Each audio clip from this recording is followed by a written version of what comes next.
नमस्कार दोस्तों, आज हम रीजनिंग का प्रैक्टिस सेट 14 देखेंगे। इसमें रीजनिंग के 20 इंपॉर्टेंट प्रश्न है। यदि आप railway, NTPC, RPF, constable, SSC, GD की तैयारी कर रहे हो तो ये प्रैक्टिस सेट आपके लिए काफी इंपॉर्टेंट है, क्योंकि इस प्रैक्टिस सेट में जो प्रश्न दिए गए हैं इन्हीं टाइप के प्रश्न आपकी परीक्षाओं में पूछे जाएंगे। तो चलिए हम शुरू करते हैं प्रश्न 1 से। हमें पहला प्रश्न दिया है। प्रश्न कह रहा है कि नीचे दिए गए विकल्पों में से संबंधित संख्या का चयन करें। यानी यहाँ पर जिस प्रकार 8 और 18 का जो आपस में संबंध है वही संबंध हमें यहाँ पर 16 के साथ बताना है। ठीक है, तो ये हमारा नंबर एनालॉजी का प्रश्न है। तो हम सबसे पहले यहाँ पर ये पता करेंगे कि यहाँ पर 8 से 18 का संबंध कैसे है, उसी प्रकार हम यहाँ पर 16 का संबंध बताएंगे। ठीक है, क्योंकि प्रश्नवाचक चिन्ह हमारा यहाँ पर इस तरफ है, तो यहाँ पर हम क्या करेंगे, इस 18 का पता करेंगे। ठीक है, इस 8 से। तो अब देखिए, सबसे पहले अगर हम यहाँ पर संख्या को ध्यान से देखते हैं, हमारे पास संख्या छोटी ही संख्या है। तो यहाँ पर हम क्या करेंगे, देखिए अगर हम पहला लॉजिक लगाते हैं तो यहाँ पर 8 से 18 का देखिए, तो यहाँ पर क्या करेंगे, अगर 8 से 18 बनाएंगे तो 8 का हम यहाँ पर सबसे पहले 2 गुना करते हैं। ठीक है, तो 8 का अगर हम 2 गुना करेंगे तो 8 का 2 गुना कितना होता है, 16 होता है। और यहाँ पर क्या दिया है, 18। अगर हम यहाँ पर 16 में 2 प्लस करते हैं, ठीक है, तब हमारे पास यहाँ पर कितने हो जाएंगे, 18 हो जाएंगे। और 18 यहाँ पर दिया है। अब सेम तरीके से यहाँ पर हम 16 का बताते हैं। ठीक है, तो सबसे पहले यहाँ पर हम क्या करेंगे, 16 का 2 गुना करेंगे। तो 16 का 2 गुना कितना होता है, तो आप कहोगे यहाँ पर 16 का 2 गुना होता है 32। कितना होता है, 32। और जैसे हमने यहाँ पर 2 गुना करके प्लस 2 करा था, तो यहाँ पर भी हम क्या करेंगे, सेम तरीके से प्लस 2 करेंगे।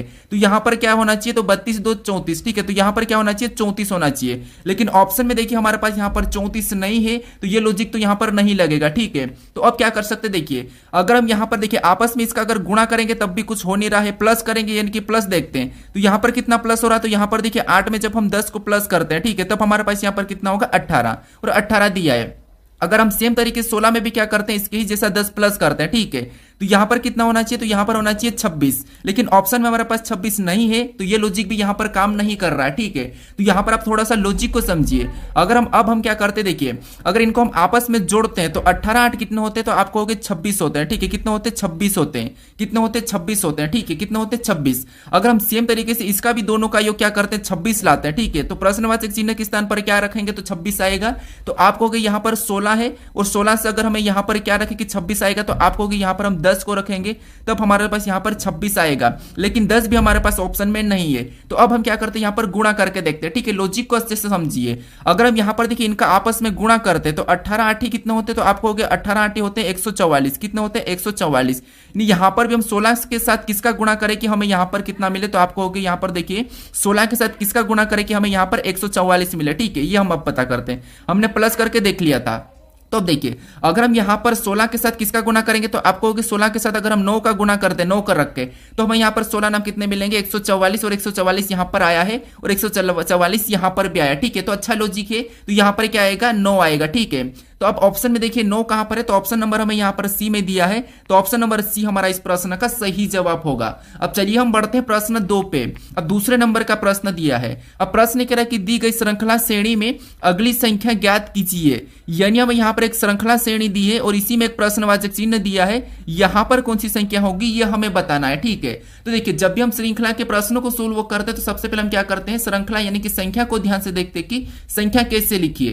तो यहाँ पर देखिए अगर हम संख्या को देखेंगे तो सबसे पहले 5 लिखा है और 5 के बाद 3 लिखा, मतलब माइनस करा, और 3 के बाद 8, फिर प्लस, फिर 40, फिर 120, फिर प्लस प्लस चला है। ठीक है, यानी संख्या धीरे से घटी, फिर वापस से बढ़ी, फिर अचानक से बढ़ी। ठीक है, इस कंडीशन में आपको पता है जब संख्या थोड़ी सी घटती है बढ़ती है, उस कंडीशन में हम क्या करते हैं, एक छोड़ के एक देते हैं, एक देखते हैं। ठीक है, या तो हम वहां पर प्लस करेंगे एक छोड़ के एक, या फिर वहां पर गुणा करेंगे, या फिर माइनस करेंगे। ठीक है, तो अगर हम यहाँ पर एक छोड़ के एक देखते हैं तो यहाँ पर देखिए अगर हम यहाँ पर 5 से 8 को देखेंगे तो यहाँ पर कितना प्लस हुआ है, तो आप कहोगे यहाँ पर 3 प्लस हुआ है। फिर अगर हम यहाँ पर 8 से 120 को देखते हैं तो आप कहोगे यहाँ पर तो कुछ ज्यादा ही प्लस हो रहा है, यानी कितना प्लस हुआ, तो यहाँ पर 112 प्लस हो रहा है। कितना प्लस हो रहा है, तो आप कहोगे 112।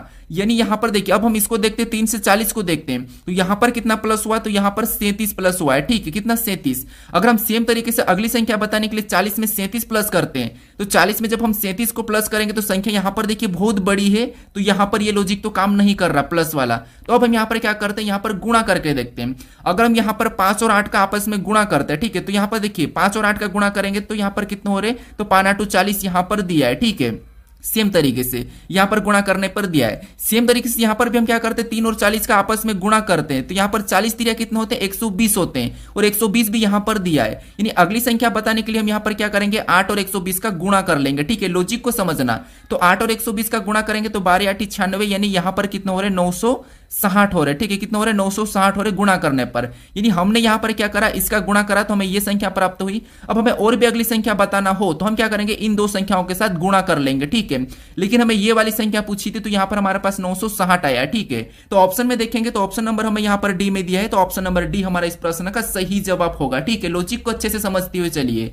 अब चलिए हम बढ़ते हैं प्रश्न 3 पे। अब तीसरे नंबर का प्रश्न दिया है। अब प्रश्न कह रहा है कि उस वेन आरेख का चयन करें जो दिए गए वर्गों के बीच के संबंध को दर्शाता हो।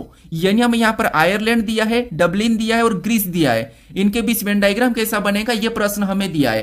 तो यहां पर हमें प्रश्न जो दिया है वो इंग्लिश में नाम दिया है, तो यहां पर हमें घबराना नहीं है। ठीक है, अब देखिए आपको पता है जब भी हम वेन डायग्राम के प्रश्नों को सोल्व करते हैं तो सबसे पहले हम क्या करते हैं, शब्दों को ध्यान से देख लेते हैं और एक एक शब्द का डायग्राम बनाते हैं। ठीक है, तो यहां पर देखिए अगर हम देखेंगे तो आपको पता है यहां पर आयरलैंड क्या होता है, एक देश होता है। डबलिन क्या, ये भी आपको पता है, ये आयरलैंड के अंदर है। ग्रीस भी एक देश है, ये आपको पता है। ठीक है, अब हम एक एक शब्द का डायग्राम बनाते हैं। तो सबसे पहले हम यहां पर क्या करते हैं, आयरलैंड का डायग्राम बना लेते हैं। तो ये हमने क्या किया, आयरलैंड का डायग्राम बना लिया। ठीक है, उसके बाद अब हम यहां पर क्या करते हैं, दूसरे शब्द का बनाते हैं जो कि हमें यहां पर दिया डबलिन। अब डबलिन का बनाने से पहले हम ये देखेंगे कि जो हमने यहां पर आयरलैंड का डायग्राम बनाया है, क्या इनका डबलिन से कोई संबंध है या नहीं है। तो आप कहोगे आयरलैंड के अंदर ये डबलिन आता है। ठीक है, तो यहां पर डबलिन का डायग्राम आयरलैंड के अंदर बन जाएगा। उसके बाद हम यहां पर तीसरे शब्द का बनाएंगे जो कि हमें यहां पर दिया ग्रीस। अब ग्रीस का डायग्राम बनाने से हम यहां पर यह देखेंगे कि जो हमने यहां पर डबलिन और आयरलैंड का डायग्राम बनाया है, कि इनका ग्रीस से कोई संबंध है या नहीं है। तो आप कहोगे यहां पर ग्रीस एक देश से, तो इनका आयरलैंड और यहां पर डबलिन से कोई संबंध नहीं है क्योंकि ये अलग देश से। तो यहां पर ग्रीस का डायग्राम कैसा बनेगा, तो आप कहोगे इसका अलग बन जाएगा। अब डायग्राम हमारा तीनों शब्द का कैसा बना है, तो कुछ इस टाइप से बना है। तो ऑप्शन में देखेंगे तो ऑप्शन नंबर हमें यहां पर सी में दिया है, तो ऑप्शन नंबर सी हमारा इस प्रश्न का सही जवाब होगा। ठीक है, अब चलिए हम बढ़ते हैं प्रश्न 4 पे।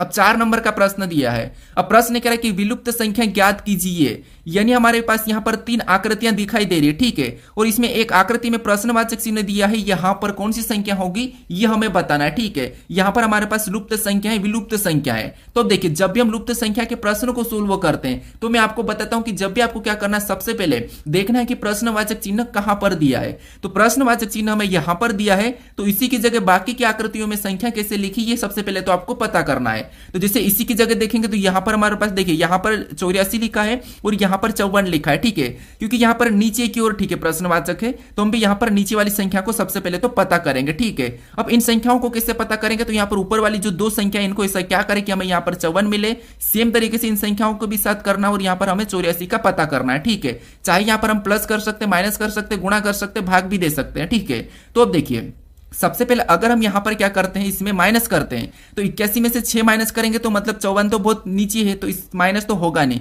गुणा करने पर तो संख्या ज्यादा होगी, तो फिर यहां पर क्या कर सकते हैं, वर्ग और घन देखते हैं। तो अगर यहां पर देखिए 81 को आपको पता है ये 81 क्या है, तो ये कहोगे आप ये हमारा 9 का वर्ग है। क्या है, ये 9 का वर्ग है। ठीक है, और यहां पर अगर हम 9 और 6 को आपस में गुणा करते हैं तो 9 6 कितने होते हैं, 54 होते हैं, और 54 यहां पर दिया है। सेम तरीके से यहां पर देखिए दूसरी आकृति में भी जो 144 दिख रहा है ये क्या है, तो आपको ये हमारा 12 का वर्ग है। ठीक है, क्या है, 12 का वर्ग। और यहां पर सेम तरीके से जैसे हमने यहां पर आपस में गुणा करा था तो इसका भी आपस में गुणा कर देते हैं। तो 12 और 7 का जब हम आपस में गुणा करेंगे तो 12 7 84 होते हैं, और 84 भी यहां पर दिया है। यानी एक ही तरीके से हमने यहां पर दोनों संख्याओं का पता कर लिया है। ठीक है, अब सेम तरीके से यहां पर संख्या को बताएंगे। तो अब देखिए सबसे पहले इस संख्याओं को देखेंगे 64, तो ये किसका वर्ग है, तो आप कहोगे ये 8 का वर्ग है। ठीक है, किसका, 8 का वर्ग। जैसे हमने यहां पर ऊपर वाली संख्या को गुणा करा था तो यहां पर भी हम क्या करेंगे, ऊपर वाली संख्या को गुणा करेंगे। तो ऊपर वाली संख्या कौन सी हमारी, तो 8 और 8 इनका आपस में गुणा करेंगे तो आपको पता है कितना होगा, तो 64 होगा। ठीक है, तो जो प्रश्नवाचक चिन्ह है यहां पर क्या हो जाएगा, 64 हो जाएगा। ऑप्शन में देखिए 64 कहां पर है, तो ऑप्शन नंबर हमें यहां पर डी में दिया है, तो ऑप्शन नंबर डी हमारा इस प्रश्न का सही जवाब होगा। ठीक है, बस आपको यहां पर क्या करना है, तरीका समझना है, लॉजिक कौन सा लग रहा है। अब चलिए हम बढ़ते हैं प्रश्न 5 पे। अब 5 नंबर का प्रश्न दिया है। अब प्रश्न कह रहा है कि निम्नलिखित विकल्पों में से असंगत विकल्प को चुनिए। यानी हमारे पास यहाँ पर 4 विकल्प दिए हैं, इनमें से 3 किसी न किसी प्रकार के समान है लेकिन एक अलग है, उसका ही हमें यहाँ पर क्या करना है, चयन करना है। ठीक है, अब देखिए मैंने लगभग आपको 10 से 12 दिन गैप दे दिया था इन प्रैक्टिस सेट में। ठीक है, अब देखिए ये प्रैक्टिस सेट बस ज्यादा नहीं चलेंगे, उसके बाद यहाँ पर मैं नई क्लास चलाने वाला हूँ जो कि मैराथन है। उसमें आपको सारे इंपॉर्टेंट टाइप मिलने वाले, जितने भी क्वेश्चन परीक्षाओं में पूछे जा रहे हैं, जिस टाइप से पूछे जा रहे हैं, आपको टाइप वाइज मैराथन मिलने वाले। ठीक है, तो कुछ दिन में वो आपको मैं शुरू करने वाला हूं, तो आपको उसको चाहिए या नहीं चाहिए आप मुझे ये कमेंट करके बता दीजिए। ठीक है, क्योंकि ये प्रैक्टिस देखिए अभी आपको पता है आरपीएफ कांस्टेबल का जो हमारा स्टेटस आया है उसकी भी एग्जाम लगभग मार्च में होगी। ठीक है, और एनटीपीसी की उसके बाद ही होगी, तो ये एनटीपीसी और ग्रुप डी के अभी फॉर्म चल रहे हैं। तो ये 3 जो एग्जाम है रेलवे के, ठीक है, रेलवे के जो 3 एग्जाम है ये तो हमारे पास लगभग 1 महीने बाद ही होगी। तो इस 1 महीने में हम क्या करते हैं, रीजनिंग के जितने भी चैप्टर है उनकी मैराथन कर लेते हैं और सारे क्वेश्चंस को प्रैक्टिस कर लेते हैं। उसके बाद फिर वापस हम प्रैक्टिस सेट देखेंगे। ठीक है, तो कौन कौन सहमत है मुझे कमेंट करके बता दिए कि आपको यहाँ पर मैराथन क्लास चाहिए कि नहीं, चैप्टर वाइज एकदम। ठीक है, टाइप वाइज। तो यहाँ पर देखिए हमें प्रश्न क्या करा कि यहाँ पर 4 विकल्प दिए हैं, उनमें से 3 किसी न किसी प्रकार के समान है लेकिन एक अलग है, उसका हमें यहाँ पर चयन करना है। अब यहाँ पर हमें क्या दिया, शब्द दिखाई दे रहा है अंग्रेजी वाले, ठीक है, यानी कि लेटर वाले। अब इस कंडीशन में हम क्या करते हैं, या तो इनको लेटर से संख्याओं में बदल के देखते हैं या फिर उन शब्दों को देखते हैं कि शब्द दिए क्या है। तो यहाँ पर देखिए शब्द में यहाँ पर नाम दिया है, क्या नाम दिया है, तो यहाँ पर आपको ये हमें मुंबई दिखाई दे रहा है, यहाँ पर जयपुर दिखाई दे रहा है, ये हमारा पूरा रायपुर है, और यहाँ पर त्रिपुरा है। इसका मतलब ये है कि हमें यहाँ पर लेटर को देखने की जरूरत नहीं है, हमें शब्द से ही प्रश्न को सोल्व करना है। ठीक है, ये कंफ्यूज करने के लिए दिख रहा है, बाकी ज्यादा प्रश्न कठिन नहीं है। तो अब देखिए अगर हम मुंबई को देखेंगे तो ये हमारा महाराष्ट्र की राजधानी, ठीक है, महाराष्ट्र की कैपिटल है मुंबई। उसके बाद जयपुर की बात करते तो आपको पता है जयपुर हमारी राजस्थान की है राजधानी। उसके बाद रायपुर की बात करेंगे तो रायपुर हमारे छत्तीसगढ़ की है। ठीक है, क्या है, छत्तीसगढ़ की राजधानी। अब देखिए यहां पर जो त्रिपुरा है, ये जो त्रिपुरा है क्या है, खुद राज्य है। ठीक है, ये क्या है, खुद राज्य है। इसका मतलब ये है कि ये तीनों की तीनों क्या है, तो ये तीनों की तीनों हमारी राजधानी है, लेकिन एक ये क्या है, तो हमारा ये राज्य है। तो ऑप्शन नंबर डी हमारा यहाँ पर अलग होगा, यही हमारा असंगत है। तो ऑप्शन नंबर डी हमारा इस प्रश्न का सही जवाब होगा। अब इसकी राजधानी क्या है त्रिपुरा की, तो आपको पता होगा त्रिपुरा की अगरतला है। ठीक है, क्या है, अगरतला है। तो यहाँ पर त्रिपुरा की राजधानी क्या होगी, अगरतला होगी। बाकी यही हमारा क्या है, असंगत है, त्रिपुरा हमारा एक राज्य है। ठीक है, अब चलिए हम बढ़ते हैं प्रश्न 6 पे। अब 6 नंबर का प्रश्न दिया है। अब प्रश्न कह रहा है कि एक निश्चित कोड भाषा में पिज्जा को BAAJQ तथा बर्गर को SFHSVC लिखा जाता है, तो उसी कोड भाषा में नूडल्स को क्या लिखा जाएगा, यह प्रश्न हमें पूछा है। तो यह हमारा कोडिंग डिकोडिंग का प्रश्न है और ये पिछली बार SSC में पूछा था। ठीक है, तो अब देखिए सबसे पहले हमें आपको पता है कोडिंग डिकोडिंग में जब भी आपको लेटर से लेटर कोड मिलता है तो मैंने आपको बताया था कि आपको अल्फाबेट के साथ खेल खेलना है। ठीक है, यानी अल्फाबेट में या तो आपको माइनस करना है या प्लस करना है, उसका विपरीत देखना है, क्रॉस मेथड देखना है, रिवर्स मेथड देखना है, ये आपको मैं सारे बता रखा हूं। तो अब देखिए यहां पर हम क्या करेंगे, एक एक को देखेंगे। जैसे यहां पर पिज्जा में जो लेटर है उन लेटर को इनके साथ देखेंगे। तो सबसे पहले हम शुरू से देखते हैं। जैसे यहां पर इस पी से अगर हम बी की ओर जाएंगे तो आपको पता है बहुत लंबा होगा। फिर आई से एक को जाएंगे तो यहां पर माइनस हो रहा है, मतलब इधर से तो होगा नहीं। फिर हम यहां पर रिवर्स मेथड देखते हैं, यानी कि पीछे से।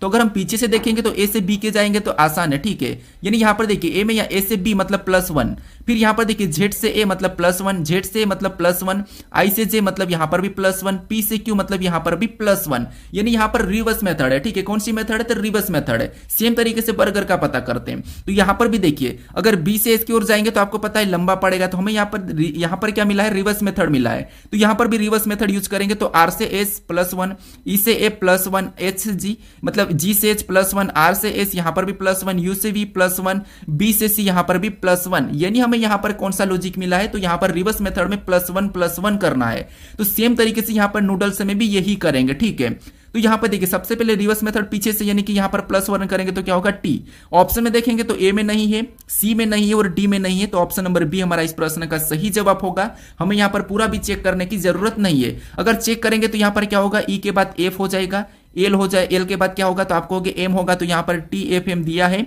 मतलब ऑप्शन नंबर बी हमारा इस प्रश्न का सही जवाब होगा। ठीक है, क्योंकि ऑप्शन हमें यहां पर एक ही में मिला है। अब चलिए हम बढ़ते हैं प्रश्न 7 पे। अब 7 नंबर का प्रश्न दिया है। अब प्रश्न यहां पर कह रहा है कि एक ही पासे की 2 अवस्था दी गई है, बिंदु 4 के विपरीत सतह कौन सी होगी, यह प्रश्न हमें पूछ रहा है। ठीक है, तो ये हमारा पासे का प्रश्न है। अब देखिए पासे के प्रश्न में आपको पता है जब भी एक से अधिक पासा हो तो हम क्या करते हैं, कॉमन सतह देखते हैं। यानी उस सतह पे, यानी या चाहे आपको चिन्ह मिले, लेटर मिले, संख्या मिले, कुछ भी मिले, आपको बस कॉमन देखना है। ठीक है, तो मैं आपको कितनी बार सोल्व करवाऊं। अब हमें यहाँ पर क्या 2 पासे दिखाई दे रहे हैं। ठीक है, और यहाँ पर हमें क्या दिया है, तो बिंदु दिया, यानी कि हमें यहाँ पर बिंदु दिया है। तो बिंदु भी हम क्या करेंगे, यहाँ पर कॉमन देख लेंगे। तो कॉमन बिंदु कौन सी सतह दिखाई दे रही है, तो आपको हमें यहाँ पर 4 वाले हमें कॉमन दिखाई दे रहे हैं। ठीक है, यहाँ पर 4 बिंदु वाले हमें यहाँ पर कॉमन दिखाई दे रहे हैं, यानी कि हम क्या करेंगे, ये पहले पासे का 4 बिंदु, ये दूसरे पासे का 4 बिंदु, हम 4 करके लिख लेते हैं। ठीक है, अब देखिए आपको पता हम क्या करते हैं, एक एक पासे में घड़ी की दिशा में चलते हैं क्लॉकवाइज। तो यहाँ पर कॉमन से चलेंगे तो अगला हमें यहाँ पर क्या मिला, 6 बिंदु मिले, तो उसको हम क्या करेंगे, उसके नीचे 6 लिख लेंगे। फिर हम आगे चलेंगे, यहाँ पर 6 बिंदु से तो हमें कौन सा बिंदु मिला, तो आपको होगा यहाँ पर 5 बिंदु मिले, तो उनको भी हम क्या करेंगे, उसके नीचे लिख लेंगे। अब हम यहाँ पर दूसरे पासे में चलेंगे कॉमन से, तो यहाँ पर इस 4 से हम चले तो हमें यहाँ पर 1 बिंदु मिला, तो उसको भी हम क्या करेंगे, उसके नीचे 1 लिखेंगे। फिर हम यहाँ पर 1 बिंदु से आगे चलेंगे तो हमें 2 बिंदु मिला, हम उसके नीचे 2 लिखेंगे। अब हमने यहाँ पर जो बिंदु लिखा है, इनके जो आमने सामने है, ठीक है, ये जो इनके आमने सामने ये क्या है, एक दूसरे के विपरीत है, यानी 5 का विपरीत 2 और 2 का विपरीत 5। ठीक है, 1 का विपरीत 6 और 6 का विपरीत 1। हमें यहाँ पर किसका पूछा है, तो बिंदु 4 का विपरीत पूछा है। तो बिंदु 4 का विपरीत क्या हो जाएगा, तो हमें यहाँ पर बिंदु 4 का बताना है, तो हमें यहाँ पर देखना है कि कौन सा नहीं दिखाई दे रहा है। हमें यहाँ पर 1 से 6 तक दिखाई दे रहा है, तो हमें यहाँ पर 3 नहीं दिखाई दे रहा है। ठीक है, तो 1 4 को हटा के यहाँ पर हम क्या करेंगे, 3 को लिख लेंगे। ठीक है, तो यहाँ पर 4 का विपरीत बिंदु कितना होगा, 3 होगा। ऑप्शन में देखिए बिंदु 3 यहाँ पर ऑप्शन नंबर डी में दिया है, तो ऑप्शन नंबर डी हमारा इस प्रश्न का सही जवाब हो जाएगा। ठीक है, अब चलिए हम बढ़ते हैं प्रश्न 8 पे।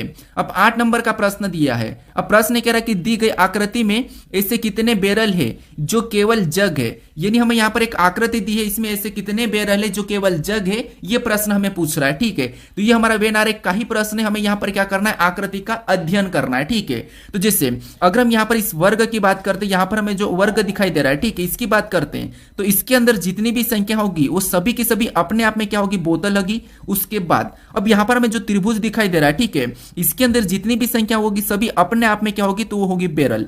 उसके बाद हमें यहाँ पर और व्रत भी दिखाई दे रहा है। ठीक है, तो इस व्रत के अंदर जितनी भी संख्या है वो सभी की सभी अपने आप में बात कर रहा हूं। ठीक है, तो अपने आप में क्या होगी, जग होगी। उसके बाद हमें यहाँ पर पष्टभुज या क्या दिखाई दे रहा है, इसके अंदर देखिए, इसके अंदर जितनी भी संख्या होगी वो सभी की सभी अपने आप में क्या होगी, तो आपको होगी, अपने आप में होगी, ग्लास होगी। ठीक है, अब हमें यहाँ पर प्रश्न क्या पूछ रहा है, तो प्रश्न पूछा कि इस आकृति में ऐसे कितने बैरल है जो केवल जग है, यानी यहाँ पर केवल जग पूछा है, तो जग के अंदर आना चाहिए, लेकिन कौन, बैरल। तो यहाँ पर अगर हम 7 को लेते हैं, ठीक है, ये 7 जग के अंदर है, तो ये केवल जग के अंदर है, तो इसको नहीं लेंगे। उसके बाद यहाँ पर देखिए 9 को देखते हैं, तो 9 गिलास के अंदर है, तो इसको भी नहीं लेंगे। उसके बाद हम यहाँ पर 6 की बात करते हैं, तो ये बोतल के अंदर है, तो इसको भी नहीं लेंगे। अब हमारे पास यहाँ पर 4 और 5 बचे। अब हमें यहाँ पर कह रहा है कि केवल बैरल है, ठीक है, केवल जग है, ऐसे कितने बैरल है जो केवल जग है। तो यहाँ पर अगर हम 5 की बात करते हैं, तो ये बैरल भी है, जग भी है, लेकिन ये बोतल के अंदर भी है, तो इसीलिए ये 5 को भी नहीं लेंगे। और यहाँ पर 3 की बात करते हैं, ये केवल बैरल है, तो हमारे पास यहाँ पर जो 4 दिखाई दे रहा है, ये क्या है, तो ये बैरल है और ये केवल जग के अंदर है। ठीक है, तो यहाँ पर क्या दिखाई दिया हमें, 4। तो ऑप्शन में देखेंगे तो ऑप्शन नंबर बी हमारा इस प्रश्न का सही जवाब होगा। ठीक है, तो इस टाइप का प्रश्न मिले तो आपको क्या करना है, आकृति का अध्ययन करना है, और जैसा प्रश्न कह रहा है वैसा ही आपको यहाँ पर बताना है। ठीक है, अब चलिए हम बढ़ते हैं प्रश्न 9 पे। अब 9 नंबर का प्रश्न दिया है। अब प्रश्न कह रहा है निम्नलिखित अक्षर श्रृंखला श्रेणी को पूर्ण कीजिए, यानी हमारे पास यहाँ पर एक अक्षर श्रृंखला श्रेणी दी है, इसमें हम कौन से लेटर को भरे कि ये श्रृंखला हमारी पूर्ण होगी, ये प्रश्न हमें पूछ रहा है। ठीक है, तो देखिए जब भी हम इस टाइप के प्रश्नों को सोल्व करते हैं, सबसे पहले हम क्या करते हैं, या तो लेटर को गिन के क्या करते हैं, पेयर बना के सोल्व करते हैं, या फिर हम किस लेटर के बाद रिक्त स्थान है ये हम देखते हैं। तो सबसे पहले यहाँ पर हम क्या करते हैं, लेटर को गिन के पेयर बना लेते हैं। ठीक है, तो यहाँ पर अगर हम लेटर को गिनेंगे तो आपको रिक्त स्थान को भी साथ में गिनना है। ठीक है, तो यहाँ पर देखिए सबसे पहले गिनेंगे तो 1 2 3 4 5 6 7 8 9 10 11 12 13 14 15 16 17 18 19 20, यहाँ पर टोटल हमारे पास कितने हैं, तो 20 है। तो या तो हम यहाँ पर क्या करते हैं, तो 4 4 में भी बना सकते हैं और 5 5 में भी पेयर बना सकते हैं। तो मान लो यहाँ पर हम बड़ा सा बड़ा पेयर बना लेते हैं। ठीक है, तो यहाँ पर हमने क्या करा, बड़ा सा बड़ा पेयर बनाया 5 5 में, यानी हमने यहाँ से एक पेयर बना लिया। उसके बाद फिर से हमने यहाँ पर 5 से और पेयर बनाया, फिर हमने वापस से यहाँ से और पेयर बनाया। ठीक है, ये हमने 5 5 में 4 पेयर बना लिया। अब हम यहाँ पर लेटर को भरेंगे। ठीक है, तो सबसे पहले देखिए ए के बाद यहाँ पर क्या दिखाई दे रहा है, सी दिखाई दे रहा है, तो यहाँ पर हम क्या करेंगे, ए के बाद सी को भर लेंगे। ठीक है, ए सी। ठीक है, इसके बाद यहाँ पर भी क्या करेंगे, सी से पहले ए है तो यहाँ पर भी क्या करेंगे, इसको भी भर लेंगे ए, मतलब ए सी, तो हमने यहाँ पर सभी में भर दिया। उसके बाद यहाँ पर क्या है, डी एफ है, और यहाँ पर क्या होना चाहिए, तो यहाँ पर भी होना चाहिए डी एफ, और यहाँ पर भी डी एफ। तो यहाँ पर अगर हम लास्ट में एफ को भरेंगे तो लास्ट में ठीक है यहाँ पर एफ भी दिखाई दे रहा है। ठीक है, उसके बाद फिर अगर हम देखेंगे तो यहाँ पर हमारे पास इसमें लास्ट में क्या है, बी है, और यहाँ पर लास्ट में कुछ भी नहीं है, और यहाँ पर लास्ट में डी आ रहा है। अगर यहाँ पर लास्ट में हमारे पास बी आ रहा है और यहाँ पर लास्ट में डी आ रहा है, तो यहाँ पर साइज से प्लस हो रहा होगा। यानी अगर यहाँ पर बी है तो यहाँ पर क्या होना चाहिए, ए होना चाहिए। ठीक है, क्या होना चाहिए, ए। अब ए से हम यहाँ पर +1 करेंगे तो बी, और बी से और +1 करेंगे तो यहाँ पर सी हो जाएगा। ठीक है, हमने यहाँ पर लास्ट वाले लेटर को देखा है, और इसमें और +1 करेंगे तो ए के बाद सी के बाद डी, यानी यहाँ पर +1 करने पर डी।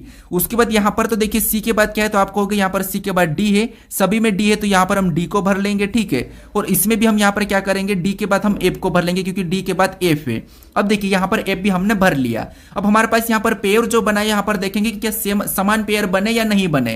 तो यहाँ पर देखिए ए सी डी एफ ए, यहाँ पर ए सी डी एफ बी, ए सी डी एफ सी, यहाँ पर ए सी डी एफ डी, यानी यहाँ पर लास्ट वाला अक्षर क्या हो रहा था, +1 हो रहा था, क्योंकि हमने यहाँ पर लास्ट वाले लेटर को देखा था। ठीक है, अब हमने यहाँ पर कौन कौन से लेटर को भरा, वही हमारा यहाँ पर सही जवाब होगा। तो सबसे पहले हमने सी को भरा, उसके बाद हमने यहाँ पर ए को भरा, उसके बाद फिर हमने यहाँ पर डी को भरा, फिर हमने यहाँ पर वापस से क्या करा, तो ए को भरा, फिर हमने यहाँ पर सी को भरा, और हमने फिर एफ को भरा।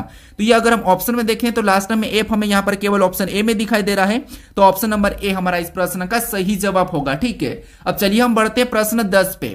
अब 10 नंबर का प्रश्न दिया है। अब प्रश्न यहां पर कह रहा है कि यदि ए अक्षर जोड़ के लिए, बी अक्षर घटाव, सी अक्षर भाग के लिए एवं तथा यहां पर यह कि डी अक्षर गुणा के लिए हो, तब यहां पर कह रहा है कि जो समीकरण दी है इस समीकरण का मान बराबर होगा, यानी इस समीकरण का मान क्या होगा, यह प्रश्न हमें पूछ रहा है। ठीक है, तो यहां पर देखिए सबसे पहले तो हमें यहां पर समीकरण में यहां पर जो अक्षर दिए हैं, इन अक्षर के जगह हमें क्या करना है, चिन्ह को रखना है। ठीक है, तो यहां पर देखिए सबसे पहले कोष्टक में क्या दिया, तो हम यहां पर लिख लेते, जैसे 7 दिया है। ठीक है, सबसे पहले 7 दिया तो यहां पर हम 7 लिखे हैं, यहां पर हमने 7 लिखा है। ठीक है, ये हमने 7 लिखा, और 7 में यहां पर अक्षर में यहां पर डी दिखाई दे रहा है। ठीक है, क्या दिखाई दे रहा है, तो यहां पर मैं कलर चेंज करता हूं, हमें यहां पर क्या दिखाई दे रहा है, तो आप कहोगे कोष्टक में 7 है। ठीक है, कोष्टक में 7 है, और हमें यहां पर डी दिखाई दे, और डी का मतलब यहां पर क्या कहा, तो डी का यहां पर गुणा कहा। तो यहां पर हम क्या करेंगे, गुणा का चिन्ह लगा के यहां पर और 3 को लिख के कोष्टक बंद कर लेंगे। उसके बाद हमें यहां पर बी दिखाई दे रहा है, और बी का अर्थ यहां पर माइनस का। ठीक है, यानी कि घटाव कहा, तो यहां पर हम घटाव का चिन्ह लगाएंगे, अगली संख्या 6 को लिखेंगे। फिर हमें यहां पर ए दिया है, और ए अक्षर का मतलब यहां पर जोड़ कहा, तो यहां पर हम प्लस लगा लेंगे, और अगला यहां पर क्या करेंगे, 5 को लिख लेंगे।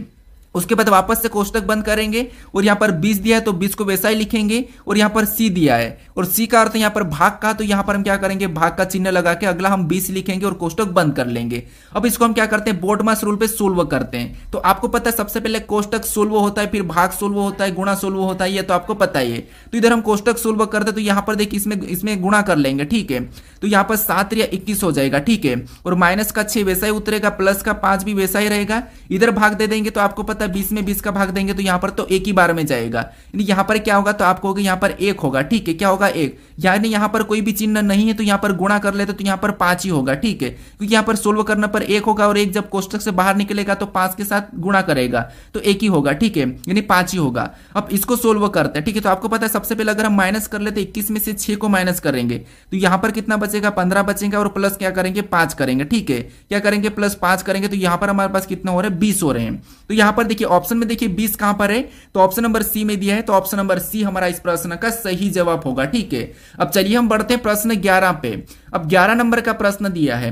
अब प्रश्न कह रहा है कि जॉन ने अपने दोस्तों को एक महिला से परिचय कराते हुए कहा कि वह उसकी पत्नी के पिता की दूसरी बेटी है। महिला का जॉन की, यानी कि महिला का जॉन से क्या संबंध है, यह प्रश्न पूछ रहा है। ठीक है, तो अब देखिए जब भी आपको यहां पर इशारे करने वाले या परिचय करने वाले आते हैं प्रश्न, तो आपको क्या करना है, खुद से लेके खुद को लेके प्रश्न को सोल्व करना है। ठीक है, तो यहां पर मान लीजिए हम खुद को लेते हैं, यानी प्रश्न कह रहा है कि जॉन ने अपने दोस्तों को एक महिला से परिचय कराते हुए कहा, यानी आपने, ठीक है, आपने अपने दोस्तों से एक महिला की परिचय कराया। ठीक है, आपने अपने दोस्तों से एक महिला की परिचय कराते हुए कहा, आपने क्या कहा कि वह उसकी पत्नी के मतलब आपकी पत्नी के पिता, ठीक है, उसकी पत्नी के पिता मतलब आपकी पत्नी के पिता की दूसरी बेटी है, यानी आपके देखिए आपकी पत्नी के पिता मतलब आपके ससुर की दूसरी बेटी है। ठीक है, आपके ससुर की दूसरी बेटी है, तो ये कह रहा है कि महिला जॉन की क्या है, ठीक है, यानी जॉन की वो महिला क्या लगेगी, तो आप कहोगे अगर आपके पत्नी के पिता की दूसरी बेटी मतलब आपकी वो क्या लगेगी, तो आप कहोगे वो साली लगेगी। ठीक है, क्या लगेगी, साली लगेगी।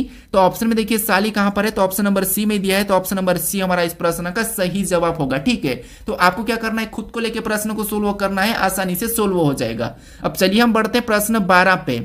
अब 12 नंबर का प्रश्न दिया है। अब यहाँ पर प्रश्न हमें यहाँ पर देखिए कथन दिया है और यहाँ पर हमें निष्कर्ष दिया है। तो सबसे पहले हमें यहाँ पर तीनों कथन को समझना है और उसके बारे में ये तीन निष्कर्ष हमें क्या कह रहे हैं हमें ये देखना है। तो सबसे पहले हमें यहाँ पर कथन को सत्य मानना है, कथन जो कह रहा है उसका सुनना है, फिर उसके बारे में निष्कर्ष क्या कह रहा है, गलत कह रहा है या सही कह रहा है, ये हमें देखना है। ठीक है, तो सबसे पहले यहाँ पर हम कथन को समझते हैं।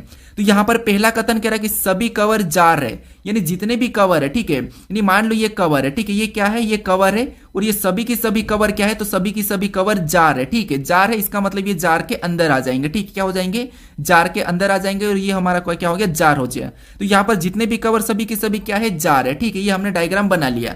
उसके बाद यहाँ पर दूसरे को पढ़ते हैं। ठीक है, अब दूसरा कथन कह रहा है कि कोई फनल जार नहीं है, यानी कोई यहाँ पर मान लो ये फनल है। ठीक है, ये क्या है, एक फनल है और कोई भी फनल जार नहीं है। ठीक है, ये कहा था। ठीक है, हमने अलग बनाया, कोई भी फनल जार नहीं है। उसके बाद अब देखिए अब क्या कह रहा है, तो यहाँ पर तीसरा कह रहा है कि कुछ कुएं फनल है, यानी यहाँ पर कह रहा है कि कुछ कुएं जो क्या है, फनल है, यानी कुछ कुएं फनल है। तो यहाँ पर हम क्या करते हैं, कुछ कुएं को फनल बना लेते हैं। तो यहाँ पर कुएं का मैं वापस से क्या करता हूँ, के ले लेता हूँ। ठीक है, यानी मैं मान लो हिंदी में लिख लेता हूँ कुएं। ठीक है, ये क्या हो गया, कुएं हो गया। और कुछ कुएं क्या है, तो आपको होगी कुछ कुएं फनल है। ठीक है, अब देखिए यहां पर इसके बारे में निष्कर्ष क्या कह रहा है हमें ये देखना है। तो पहला निष्कर्ष कह रहा है कि कुछ कुएं कवर है। क्या आपको यहां पर कुछ कुएं कवर दिखाई दे रहे हैं क्या, तो आप कहोगे हमें यहां पर कुछ कुएं कवर नहीं दिखाई दे रहे हैं। कुएं यहां पर है, कवर यहां पर है, तो ये हमें गलत कह रहा है। यहां पर कुछ कुएं कवर नहीं है। ठीक है, तो पहला निष्कर्ष तो यहां पर इसके बारे में गलत कह रहा है। अब दूसरे को देखते हैं। तो दूसरा क्या कह रहा है, दूसरा कह रहा है कि कुछ कुएं जार है। क्या आपको यहाँ पर कुछ कुएं जार दिखाई दे रहे हैं, तो कुआं यहाँ पर है, जार यहाँ पर, ये भी हमें नहीं दिखाई दे रहा है। मतलब दूसरा भी हमें यहाँ पर गलत कह रहा है, यानी कि कुछ कुएं जार है, तो ये हमें निष्कर्ष गलत कह रहा है। ठीक है, उसके बाद अब हम तीसरे निष्कर्ष को देखते हैं। तो तीसरा निष्कर्ष कह रहा है कि कोई फनल कवर नहीं है। तो ये बात सही है कि जो यहाँ पर कोई भी जो कवर है ये फनल नहीं है, तो कोई कवर यहाँ पर फनल नहीं है, तो ये बात सही है। ठीक है, यानी कोई भी कवर फनल नहीं है। तो ये साफ दिखाई दे रहा है कि कवर और फनल का आपस में कोई संबंध नहीं है। तो ये वाला हमें यहाँ पर सही कह रहा है इसके बारे में। ठीक है, कि कोई भी यहाँ पर फनल कवर नहीं है, तो ये हमें सही कह रहा है। तो निष्कर्ष कौन सा पालन कर रहा है, तीसरा वाला। ऑप्शन में देखेंगे तो ऑप्शन नंबर सी में दिया है, तो ऑप्शन नंबर सी हमारा इस प्रश्न का सही जवाब होगा। अब चलिए हम बढ़ते हैं प्रश्न 13 पे। अब 13 नंबर का प्रश्न दिया है। अब प्रश्न कह रहा है कि यदि फोन बराबर 78655 तथा कॉल बराबर 3133 तो नेटवर्क बराबर क्या होगा, ये प्रश्न हमें पूछ रहा है। ठीक है, तो ये हमारा कोडिंग डिकोडिंग का ही प्रश्न है। बस हमें यहाँ पर क्या करना है, सबसे पहला पता करना है कि फोन बराबर यहाँ पर 78655 कैसे लिखा है, कॉल बराबर 3133 कैसे लिखा है, ये पता करके हम क्या करेंगे, सेम तरीके से नेटवर्क का बताएंगे। ठीक है, तो आपको पता है जब भी लेटर से संख्या दी हुई रहती है उस कंडीशन में आपको क्या करना है, उस लेटर को संख्या में बदलना है। ठीक है, तो सबसे पहले अगर हम देखते हैं तो यहां पर हमारे पास बड़ी संख्या है, तो यहां पर हम इनको काउंट नहीं करेंगे। ठीक है, एक वो भी तरीका होता है लेटर को गिनना है और कितने लेटर है इससे भी हम सोल्व करते हैं। तो यहां पर हमारे पास ज्यादा संख्या, तो यहां पर क्या करते हैं, इनको लेटर को संख्याओं में बदलते हैं। तो सबसे पहले पी की बात करते हैं तो एबीसीडी में 16 नंबर पे आता है। फिर एच की बात करते हैं तो एच हमारा 8 नंबर पे आता है। फिर यहाँ पर ओ की बात करते हैं तो ओ हमारा एबीसीडी में 15 नंबर पे आता है। एन हमारा एबीसीडी में 14 नंबर पे आता है। ई हमारा एबीसीडी में 5 नंबर पे आता है। अगर हम यहाँ पर देखिए 78655 लाने की कोशिश करते हैं तो अगर हम इनको आपस में जोड़ेंगे, यानी कि 16 को आपस में जोड़ेंगे तब हमारे पास 7 हो जाएंगे। 8 को हम वैसा ही रख लेंगे, इसको आपस में जोड़ेंगे, यानी कि जो दो संख्या वाली संख्या है, यानी दो संख्या वाली संख्या उसको आपस में जोड़ देना है। तो यहाँ पर भी 15 को आपस में जोड़ेंगे तो 6 हो जाएंगे, 14 को आपस में जोड़ेंगे तो 5 हो जाएंगे और 5 तो वैसा ही रहेगा। ठीक है, 5 हमारा वैसा ही रहेगा। तो ये हमारा 78655 आ चुका है। अब सेम तरीके से यहाँ पर हम कोल का पता करते हैं। तो यहाँ पर सबसे पहले इसको क्या करेंगे, बदलेंगे। तो आपको पता है सी हमारा एबीसीडी में 3 नंबर पे आता है, ए हमारा 1 नंबर पे आता है, एल हमारा 12 नंबर पे आता है, डबल एल दिया है तो यहाँ पर ये भी 12 नंबर पे आता है। अब यहाँ पर 3 तो वैसा ही रहेगा, एक भी वैसा ही रहेगा। इसको आपस में जोड़ेंगे तो 3 होगा, इधर भी आपस में जोड़ेंगे तो 3 होगा, यानी 3133 यहां पर भी दिया है। अब इसी तरीके से यहां पर हम क्या करेंगे, नेटवर्क का बताएंगे। तो सबसे पहले इनको क्या करेंगे, हम संख्या में बदल लेंगे। तो सबसे पहले ए हमारे एबीसीडी में आपको 14 नंबर पे आता है। ई कितने नंबर पे आता है, तो ई हमारा 5 नंबर पे आता है। टी हमारा एबीसीडी में कितने नंबर पे, तो ये हमारा 20 नंबर पे आता है। डब्ल्यू कितने नंबर पे, तो डब्ल्यू हमारा 23 नंबर पे आता है। ओ कितने नंबर पे, तो ओ हमारा एबीसीडी में 15 नंबर पे आता है। फिर ये आर दिया और आर कितने नंबर पे, तो आर हमारा 18 नंबर पे आता है और के हमारा एबीसीडी में 11 नंबर पे आता है। ठीक है, अब हमें यहाँ पर इनको सिंगल में करना है। तो सबसे पहले अगर हम सिंगल में करेंगे तो इनको आपस में जोड़ देंगे तो 4 और 1 कितने हो जाएंगे, 5 हो जाएंगे। 5 तो वैसा ही रहेगा, इधर आपस में जोड़ेंगे तो 2 ही होगा, इधर आपस में जोड़ेंगे तो 5 हो जाएगा, इधर आपस में जोड़ेंगे तो 6 हो जाएगा, यहाँ पर आपस में जोड़ेंगे तो 9 हो जाएगा और इनको आपस में जोड़ेंगे तो 2 हो जाएगा। ये हमें ऑप्शन में देखना है 55 25 692। 55 25 692 अगर हम ऑप्शन में देखते हैं तो ऑप्शन नंबर डी में दिया है, तो ऑप्शन नंबर डी हमारा इस प्रश्न का सही जवाब होगा। ठीक है, अब चलिए हम बढ़ते हैं प्रश्न 14 पे। अब 14 नंबर का प्रश्न दिया है। अब प्रश्न कह रहा है कि कुछ व्यक्ति एक पंक्ति में उत्तर की ओर मुख करके बैठे हैं। आर यू के बाई और तीसरे स्थान पर बैठा है। आर और टी के बीच केवल 2 व्यक्ति बैठे हैं।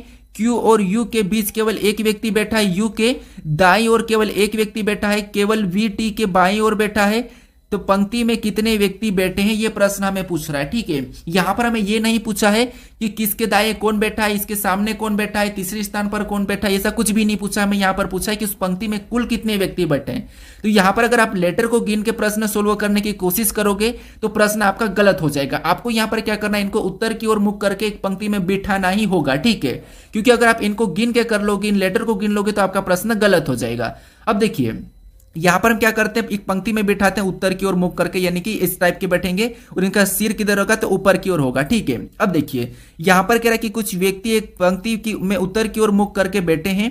यहां पर कह रहा है कि आर यू के बाई और तीसरे स्थान पर बैठा है। ठीक है, यहां पर बढ़िए, यहां पर क्या कह रहा है कि आर यू के बाई और तीसरे स्थान पर बैठा है। ठीक है, तो जो यहां पर मान लो ये आर बैठा है, ठीक है, ये यू के बाई और तीसरे स्थान पर बैठा है, मतलब ये एक इसका स्थान है और तीसरे स्थान पर बैठा, मतलब ये स्थान और यहां पर यू बैठेगा। ठीक है, अब ये तीसरे स्थान पर है। ठीक है, यू के बाई और तीसरे स्थान पर है, तो बाया किधर है, यू का बाया इधर हो जाएगा और दाया इधर हो जाएगा। ठीक है, अब देखिए यू के बाई और तीसरे स्थान पर बैठा है। उसके बाद अब आगे प्रश्न पढ़ेंगे तो आर और टी के बीच केवल 2 व्यक्ति बैठे हैं। ठीक है, तो आर और टी के बीच केवल 2 व्यक्ति बैठे हैं, तो अगर हम यहां पर टी को बिठाएंगे तो यहां पर तो बैठेगा ही नहीं, मतलब आर 2 व्यक्ति नहीं मिलेंगे। तो फिर हम यहां पर क्या करेंगे, आर और टी के बीच 2 व्यक्ति बैठे, इसका मतलब ये है कि टी हमारा यहां पर बैठेगा, तब आर और टी के बीच ये हमें 2 व्यक्ति दिखाई दे रहे हैं। ठीक है, कौन से, ये वाला हमें 2 व्यक्ति दिखाई दे रहे और यहां पर ये 2 व्यक्ति इधर है। ठीक है, अब देखिए उसके बाद आगे प्रश्न कह रहा है कि Q और U, यानी Q और U के बीच केवल 1 व्यक्ति बैठा है, यानी Q और U के बीच केवल 1 व्यक्ति बैठा है, इसका मतलब ये कि Q यहां पर बिठाएंगे Q को, तब इनके बीच 1 व्यक्ति आ जाएगा। ठीक है, उसके बाद अब आगे प्रश्न कह रहा है कि U के दाई और केवल 1 व्यक्ति बैठा है। यू के दाई और केवल 1 व्यक्ति बैठा है। ठीक है, यहां पर केवल 1 व्यक्ति दिखाई दे रहा है, अब कौन बैठा है ये तो हमें कहा नहीं। फिर यहां पर कह रहा है कि केवल वी टी के बाई और बैठा है, केवल वी जो टी के बाई ओर बैठा है, तो टी का बाई ओर किधर होगा, तो आप कहोगे टी का बाई ओर तो इधर होगा, मतलब वी इधर बैठा है। ठीक है, अब देखिए वी यानी कि टी के बाई और वी केवल बैठा है, तो ये इधर बैठ गया। ठीक है, अब आगे प्रश्न पूछ रहा बैठा है तो पंक्ति में कितने व्यक्ति बैठे हैं। अब यहां पर देखिए हमको सबको गिनना पड़ेगा कि टोटल यहां पर पंक्ति में कितने व्यक्ति बैठे, तो हमें यहां पर इनको भी गिनना पड़ेगा, क्योंकि यहां पर कौन बैठा ये तो नहीं कहा, लेकिन बैठा जरूर है। ठीक है, तो इनको गिनेंगे। ठीक है, इनको गिनेंगे तो यहां पर देखिए 1, उसके बाद ये 2 3 4 5 6 7 8, यानी यहां पर टोटल हमारे पास कितने व्यक्ति दिखाई दे रहे हैं, तो 8 दिखाई दे रहे हैं। ठीक है, कितने, 8 दिखाई दे रहे हैं, ऑप्शन में नहीं है। ठीक है, उसके बाद एक और व्यक्ति बैठेगा, तो एक और व्यक्ति कौन हमें यहां पर मिस हुआ है, तो यहां पर देखिए प्रश्न को पढ़ते हैं। यहां पर कह रहा कि आर यू के, ठीक है, आर जो यू के यहां पर क्या यू के बाई और तीसरे स्थान पर है, तो यू के बाई और तीसरे स्थान पर है। ठीक है, उसके बाद आगे प्रश्न कह रहा है कि आर और टी के बीच केवल 2 व्यक्ति बैठे हैं, तो आर और टी के बीच केवल 2 व्यक्ति बैठे, ये भी ठीक है। उसके बाद कह रहा है कि क्यू और यू के बीच केवल 1 व्यक्ति बैठा है, तो क्यू और यू के बीच केवल 1 व्यक्ति बैठा है। ठीक है, तो ये भी ठीक है। उसके बाद आगे प्रश्न कह रहा है कि यू के दाई और केवल 1 व्यक्ति बैठा है, तो यू के दाई और, अच्छा यू के दाई और केवल 1 व्यक्ति बैठा, तो यहां पर हमारे पास एक गलती हुई। ठीक है, इसका यू का दाया इधर है। ठीक है, यू का दाया इधर है, मतलब 1 व्यक्ति यहां पर भी बैठा है। ठीक है, 1 व्यक्ति यहां पर भी बैठा है। अब हमारा यहां पर प्रश्न सही हो गया और टोटल हमारे पास यहां पर कितने हो गए, 9 हो गए। ठीक है, हमने यहां पर करा था, इसको बाएं वाले को ले लिया था और हमें यहां पर दाएं ओर कहा था, तो दाएं ओर केवल 1 व्यक्ति हमारा यहां पर भी बैठा है। ठीक है, तो अब हमारे पास यहां पर कितने, 9 व्यक्ति हो गए। ऑप्शन में देखेंगे तो ऑप्शन नंबर सी में दिया है, ऑप्शन नंबर सी हमारा इस प्रश्न का सही जवाब होगा। अब चलिए हम बढ़ते हैं प्रश्न 15 पे। अब 15 नंबर का प्रश्न दिया है। अब प्रश्न कह रहा है कि निम्नलिखित आकृति में वर्गों की संख्या ज्ञात कीजिए, यानी इस आकृति में वर्गों की संख्या कितनी है ये हमें बताना है। ठीक है, अब आकृति हमें अजीब सी दिखाई दे रही है, तो आपको एक तरीका पता होगा वर्ग गिनने के। ठीक है, किससे, देखिए वर्ग कैसा होता है आपको, कि सिंगल वर्ग तो हमारा कुछ इस टाइप से होता है, ये हमारा एक वर्ग है। ठीक है, ये हमारा एक वर्ग है। अगर इसी में हम क्या करते हैं, यहाँ पर इसी में हम फिर 4-4 करके गिनते हैं, तो इसी में अगर कुछ इस टाइप से होता है, ठीक है, कुछ इस टाइप से होता है, तो इसमें कितने वर्ग हो जाते तो आप कहोगे यहाँ पर 1 2 3 4 और एक बड़ा वाला 5, यानी इसमें कितने हो जाते हैं 5 हो जाते हैं, ये तो आपको पता ही है। यहाँ पर इसमें 1 है और इसमें 5 है। अब देखिए आपको जो इस टाइप की जो आकृति यहाँ पर हमने बनाई और इसमें हमने 5 को गिना है, ठीक है। अब इसको कैसे गिनते हैं, तो एक तरीका भी होता है कि यहाँ पर देखिए अगर आपको ऐसे में बहुत सारे बॉक्स मिल जाते हैं, ये तो हमारे पास इतने हैं, ठीक है, इसको हम क्या करते हैं ऐसे भी गिनते हैं। ये हमारे पास मान लो 2 ही मतलब बॉक्स है, ठीक है। तो यहाँ पर हम क्या करते हैं इनको क्या करते हैं गिन लेते हैं, इधर से भी हम क्या करते हैं इधर भी गिन लेते हैं और इनको क्या करते हैं आपस में जोड़ देते हैं, ठीक है। यानी कि आपस में क्या करते हैं गुणा कर देते हैं, यानी कि इसका लास्ट से लास्ट गुणा करेंगे तो 2 दूना 4 और 1 एकम 1, यहाँ पर हमने गुणा करके इनको आपस में प्लस करते तब भी हमारा यहाँ पर 5 आता है, ये तरीका है। अब आपको पता है जो इस प्रकार का यहाँ पर हमें बीच में दिखाई दे रहा है, ठीक है, यहाँ पर हमें बीच में दिखाई दे रहा है तो इसमें भी कितना होगा 5 होगा, यानी अगर इसमें 5 है, ठीक है, इसमें अगर 5 है तो यहाँ पर 20 वाले में भी तो 5 होगा, यहाँ पर भी 5 होगा, यहाँ पर भी 5 होगा, यहाँ पर भी 5 होगा, यहाँ पर भी 5 होगा, तो टोटल 5 5 10 15 20 25 30, यानी टोटल हमें यहाँ पर कितने निकल के आ रहे हैं तो 30 निकल के आ रहे हैं। ऑप्शन में देखेंगे तो ऑप्शन नंबर बी में दिया है, ऑप्शन नंबर बी हमारा यहाँ पर सही जवाब होगा, ठीक है। अगर इसमें 5 है तो यहाँ से भी तो 5 बनेंगे, ये भी तो आपको दिखाई दे रहे हैं ये वाला, फिर हमारा यहाँ से बना है तो इसीलिए यहाँ पर 5 5 5 हमारे कितने बार है 6 है, तो ऑप्शन नंबर बी हमारा इस प्रश्न का सही जवाब होगा। अब चलिए हम बढ़ते हैं प्रश्न 16 पे। अब 16 नंबर का प्रश्न दिया है। अब प्रश्न करें कि निम्नलिखित शब्दों को सार्थक क्रम में दर्शाने के लिए सही विकल्प का चयन करें, यानी हमें यहाँ पर 5 शब्द दिए है, ठीक है, और हमें यहाँ पर कह रहा है कि सार्थक क्रम में दर्शाने के लिए हमें सही विकल्प का चयन करना है। तो यहाँ पर शब्दों को देखिए फिर सार्थक क्रम में या तो आपको घटते क्रम में रखना है या फिर आपको बढ़ते क्रम में, ठीक है, डिसेंडिंग ऑर्डर या असेंडिंग ऑर्डर, ये तो आपको पता ही है, ठीक है, आरोही क्रम या अवरोही क्रम। तो अब देखिए यहाँ पर हमें उत्तक दिया है, अंग दिया है, जीव दिया है, जनसंख्या दी, कोशिका दी, यानी आपको पता है ये एक जीव के रिलेटेड है, यानी कि एक हमारे पास जीव के रिलेटेड यहाँ पर हमें क्या करना है इनको क्रम में जमाना है। तो जीव कैसे बनता है, तो सबसे पहले आपको कोशिका बनती है, तो 4 नंबर वाला पहले ले लेंगे। उसके बाद देखिए सबसे पहले क्या बनेगा, तो आपको पता है कोशिका बनेगी, मतलब 4 नंबर वाला हमने पहले ले लिया। कोशिका के बाद क्या बनता है, तो कहोगे आप उत्तक बनता है, फिर हम यहाँ पर 1 नंबर वाले को लेंगे, ठीक है। उत्तक के बाद क्या बनता है, तो आप कहोगे अंग बनता है, क्या बनता है अंग बनता है, तो फिर हम यहाँ पर क्या करेंगे तीसरे नंबर वाले को ले लेंगे। उसके बाद अंग के बाद क्या बनता है, तो आप कहोगे अंग के बाद जीव बनता है, तो यहाँ पर हम 5वें नंबर वाले को लेंगे। और जीव के बाद क्या बनता है, तो आप कहोगे यहाँ पर जीव के बाद जनसंख्या बनती है, तो यहाँ पर जनसंख्या यानी कि दूसरे नंबर वाले को लास्ट में ले लेंगे। अब देखिए अगर हम यहाँ पर देखेंगे तो इसको घटते बढ़ते क्रम में हम अभी हमने क्या करा, यहाँ पर छोटे से बड़े की ओर, यानी कि जैसे बनता है तो हमने यहाँ पर क्या करा बढ़ते क्रम में करा है, यानी पहले क्या हुआ कोशिका बनी, उत्तक बना, फिर अंग, फिर जीव, जनसंख्या, यानी बढ़ते क्रम में। तो बढ़ते क्रम में हमें ऑप्शन नंबर कहां पर दिखाई दे रहा है, तो हमें ऑप्शन नंबर सी में दिखाई दे रहा है। घटते क्रम में करते तो फिर हमें 2 5 ऐसा आता, 2 5 हमें कहीं भी शुरुआत में नहीं दिखाई दे रहा है, तो ऑप्शन नंबर सी ही हमारा इस प्रश्न का सही जवाब होगा, ठीक है। अगर इसी में घटते क्रम में लाते तो सबसे पहले जनसंख्या से आते हैं अपन, जनसंख्या आती है, उसके बाद हमारे यहाँ पर क्या आता जीव आता, फिर अंग आता, फिर हमारे पास यहाँ पर अंग क्या आता, तो आप कहोगे उत्तक, फिर यहाँ पर क्या आता कोशिका आती, ये हमारा घटते क्रम में हो जाता। लेकिन ये हमारे ऑप्शन में नहीं है, तो हमारा ये बढ़ते क्रम वाला सही होगा ऑप्शन नंबर सी, ठीक है। अब चलिए हम बढ़ते प्रश्न 17 पे। अब 17 नंबर का प्रश्न दिया है। अब प्रश्न कह रहा है कि इनमें से कौन सा विकल्प संख्याओं के दिए गए संयोजन के समान नहीं है, यानी हमें यहाँ पर कोष्टक में कुछ संख्या दी है, इन संख्याओं का जो आपस में संबंध है, आपस में जो रिलेशन है, इसके समान किस विकल्प में नहीं है, ये प्रश्न हमें पूछ रहा है, ठीक है। इसके समान कौन सा है ये नहीं पूछ रहा है, हमें पूछ रहा है कि इसके समान कौन सा नहीं है। यहाँ पर देखिए नहीं है पूछा है, तो यहाँ पर देखिए सबसे पहले इसका रिलेशन देखते हैं। तो आपको पता है अगर हम इनको आपस में जोड़ेंगे, ठीक है, इनको प्लस करेंगे तो यहाँ पर 8 और 15 को जोड़ेंगे तो 23 आएंगे, और यहाँ पर इसका आपस में इधर गुणा भी करेंगे, ठीक है, तो 15 8 आपस में गुणा करेंगे तो यहाँ पर गुणा करने पर कितना आ रहा है, तो गुणा करने पर यहाँ पर 20 आ रहा है, ठीक है, और यहाँ पर प्लस करने पर कितना आ रहा है 23 आ रहा है। यानी जो तीसरे नंबर की संख्या प्लस करने पर है पहले 2 को, और लास्ट वाले पहले 2 को गुणा करना है, तो यही वाला हम क्या करते हैं ऑप्शन में देखते हैं। तो पहले वाले 2 को जोड़ेंगे तो तीसरी वाली प्राप्त होगी, ठीक है, तो यहां पर इनको जोड़ेंगे, ठीक है, तो जोड़ने पर ये प्राप्त हो रही, मतलब सही है, यानी कि 11 और 12 कितना होते हैं 23 होते हैं, ठीक है, ये सही है। उसके बाद इनको यहां पर हमने क्या करा था प्लस करा था, अब यहां पर इनको भी प्लस करेंगे तो यहां पर प्लस करने पर कितने होंगे 21 होंगे, लेकिन यहां पर 21 नहीं है। यहां पर 12 5 को जोड़ेंगे तो 17 होना चाहिए, और 17 हमारे पास यहां पर हो रहा है, तो ये ठीक है। 18 और 9 को आपस में यहां पर भी जोड़ेंगे तो यहां पर 27 होना चाहिए, और 27 भी ठीक है। तो इनके जैसा कौन सा मैच नहीं हो रहा, तो हमें यहां पर ऑप्शन नंबर बी वाला नहीं हो रहा, यहां पर क्या आना था, तो यहां पर भी हमारा 21 आना था, लेकिन यहां पर 98 है, ठीक है, तो ये हमारा इसके जैसा नहीं है। तो ये हमारा ऑप्शन नंबर बी हमारा इस प्रश्न का सही जवाब होगा। ये मैच नहीं कर रहा है, ठीक है, तो ऑप्शन नंबर बी हमारा इस प्रश्न का सही जवाब होगा। बस आपको यहां पर ध्यान रखना है कि इसके जैसा है या नहीं है, दिए गए समुच्चय के समान है या नहीं है, क्या पूछा ये प्रश्न ध्यान देना है, ठीक है। अब चलिए हम बढ़ते हैं प्रश्न 18 पे। अब 18 नंबर का प्रश्न दिया है। अब प्रश्न कह रहा है कि उस विकल्प का चयन करें जो दिए गए शब्दों के एक शब्द बनाया जा सकता है, यानी दिए गए शब्दों से एक शब्द बनाया जा सकता है, ये प्रश्न पूछ रहा है। तो यहां पर जैसे हमारे पास यहां पर जो शब्द दिए है, ठीक है, यहां पर इन शब्दों में जो जितने भी लेटर दिए हैं इनका यूज करके कौन सा यहां पर शब्द बन रहा है, ये प्रश्न हमें पूछ रहा है, ठीक है। तो यही हमें देखना है।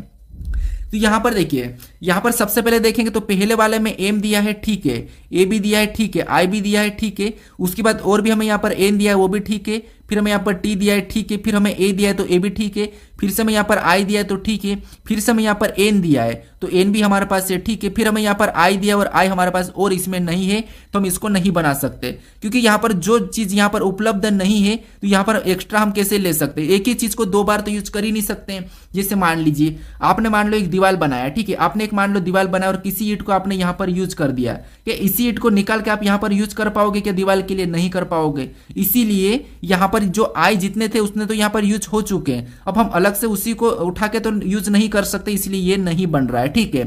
फिर हम यहाँ पर ऑप्शन बी की बात करते हैं। तो ऑप्शन बी में हमें यहाँ पर देखिए टी, ठीक है, टी दिखाई दे रहा है, आर भी ठीक है, ए भी है, फिर आई भी है, एन भी है, आई भी है, एन भी, डबल आई डबल एन है, जी भी है, मतलब ऑप्शन बी बन रहा है, ठीक है। उसके बाद यहां पर अगर हम देखिए ऑप्शन हमारा कौन सा नहीं बन रहा है, तो ऑप्शन ए नहीं बन रहा है, ऑप्शन बी बन रहा है। यहां पर बात करते तो इसमें एस दिया है तो एस भी ठीक है, ई है, डी है, यहां पर हमारे पास डी नहीं दिखाई दे रहा है, मतलब ये नहीं बन रहा है। उसके बाद इधर बात करते तो यहां पर हमें एम दिखाई दे रहा है, उसके बाद पी नहीं दिखाई दे रहा, यहां पर हमारे पास पी इसमें नहीं है तो ये भी हमारा नहीं बन रहा है, तो हमारा ऑप्शन नंबर बी बन रहा है। तो यही वाला हमारा यहां पर क्या होगा, सही जवाब होगा। अब चलिए हम बढ़ते हैं प्रश्न 19 पे। अब 19 नंबर का प्रश्न दिया है। अब प्रश्न कह रहा है कि विकल्प चित्रों में से क्लिक के क्षैतिज दर्पण प्रतिबिंब का चयन करें, यानी हमारे पास यहाँ पर जो क्लिक दिया है, ठीक, यानी कि लिख दिया है, इस लिख के क्षैतिज दर्पण प्रतिबिंब का हमें यहाँ पर क्या करना है, चयन करना है। तो इस लिख को क्या करना है, क्षैतिज दर्पण प्रतिबिंब का चयन करना है। तो आपको पता है क्षैतिज दर्पण यानी कि आपको क्षैतिज रेखा पे बताना है। तो तीन रेखा होती है, तो एक तो हमारी खड़ी रेखा होती है, एक हमारी आड़ी रेखा होती है, एक हमारी तिर्यक रेखा होती है। तो इसको हम ऊर्ध्वाधर कहते हैं, और इसको देखिए ये हमारे ऊर्ध्वाधर हो गई, ये हमारी क्षैतिज रेखा हो गई, ये हमारी तिर्यक रेखा हो गई। तो मैं यहाँ पर क्षैतिज रेखा पूछा है, ठीक है, तो क्षैतिज रेखा कैसे होगी, तो ऐसे होगी। अब यहां पर देखिए लिख का, तो क्षैतिज रेखा यानी कि लिख ऐसा हमने लिखा, और क्षैतिज रेखा का दर्पण प्रतिबिंब मतलब ये नीचे की ओर बनेगा, ठीक है, नीचे की ओर। तो यहाँ पर एल हमारा ऐसा बनेगा, ठीक है, एल कैसा बनेगा, तो एल ऐसा बनेगा। यहाँ पर आई पर कोई प्रभाव नहीं पड़ेगा, के पर भी कोई प्रभाव नहीं पड़ेगा, ठीक है। तो ये हम ऑप्शन में देखते हैं, तो ऑप्शन नंबर हमें यहाँ पर सी में मैच हुआ है, तो ऑप्शन नंबर सी हमारा इस प्रश्न का सही जवाब हो जाएगा। अब चलिए हम बढ़ते हैं प्रश्न 20 पे। अब 20 नंबर का प्रश्न दिया है। अब प्रश्न कह रहा है कि नीचे दिए गए विकल्पों में से संबंधित शब्द को चुनिए, यानी यहां पर जिस प्रकार यहां पर लीची और फल का जो आपस में संबंध है वही संबंध हमें यहां पर जायु के साथ बताना है, ठीक है। तो ये हमारा एनालॉजी का ही प्रश्न है, शब्द एनालॉजी का प्रश्न है। तो ये भी प्रश्न इंपॉर्टेंट प्रश्न है, और शब्द एनालॉजी प्रश्न में आप प्रश्न को गलत करके आते ही है, ठीक है। तो इसीलिए मैं आपको यहाँ पर देखिए हर चैप्टर की मैराथन लेने वाला हूं, तो उस मैराथन को जरूर देखना है, ठीक है। वहां पर आपको जितनी भी टाइप जितने भी प्रकार के प्रश्न बनते हैं सभी प्रश्न वहां पर आपको प्रैक्टिस के लिए मिलेंगे, ठीक है। तो देखिए यहां पर जैसे लीची और फल का जो आपस में संबंध है वो हमें यहां पर बताना है। तो यहां पर आप ये तो आसानी से पता कर लो कि जो लीची है ये क्या है, तो ये एक फल है, तो इसका संबंध फल दिया है, ये तो आप आसानी से पता कर लिया कि लीची क्या है, एक फल है। लेकिन जायु क्या है, तो ये आपको थोड़ा सा पता करने में कंफ्यूज होते हो, ठीक है। तो यहां पर आपको जीके का भी नॉलेज होना चाहिए, सब चीजें का नॉलेज होना रहता है, तब जाके शब्द एनालॉजी सही होता है। तो लीची एक फल है और उसका संबंध फल से दिया है। तो जायु जो दिया है ये क्या है, तो ये एक क्या है, तो एक नृत्य है, ठीक है। क्या है, एक जायु एक नृत्य है। ये कहाँ का नृत्य है, तो ये भी मैं आपको बता देता हूँ, ये हमारा अमेरिका अफ्रीका का उधर का नृत्य है। तो ये जायु जो है एक नृत्य है, तो इसका संबंध किससे होगा, तो आपको होगे इसका संबंध हमारा नृत्य से होगा, ठीक है। किससे होगा, नृत्य से होगा। ऑप्शन में देखिए नृत्य कहां पर है, तो ऑप्शन नंबर सी में दिया है, तो ऑप्शन नंबर सी हमारा यहाँ पर सही जवाब होगा, ठीक है। तो ये थोड़ा सा ध्यान रखना, शब्द एनालॉजी में गलती हो सकती है। अब प्रश्न कहां से बनते हैं, कैसे कैसे बनते हैं कितना लेवल चलता है ये आपको मैं मैराथन में बता दूंगा, ठीक है, तो उसको जरूर ज्वाइन करना। अब चलिए हम बढ़ते हैं प्रश्न 21 पे। अब 21 नंबर का प्रश्न दिया है और प्रश्न कह रहा है कि लुप्त संख्या ज्ञात कीजिए, यानी यहां पर लुप्त संख्या ज्ञात करना है, ठीक है, यानी प्रश्न कह रहा है कि लुप्त संख्या ज्ञात करें। तो जहां पर जो प्रश्नवाचक चिन्ह दिया है यहां पर कौन सी संख्या होगी ये आपको बताना है, ठीक है। तो इस प्रकार के पैटर्न में कैसे सोल्व करना ये आपको मैं बता चुका हूं। तो यहां पर कौन सी संख्या होगी ये मुझे आप कमेंट करके बताइए, ठीक है। अगर आप इस चैनल को अभी तक सब्सक्राइब नहीं कर रहे हो, ठीक है, तो इस चैनल को जरूर सब्सक्राइब कर लीजिएगा ताकि आप मैराथन को अच्छे से देख पाए, आपसे मिस ना हो, ठीक है।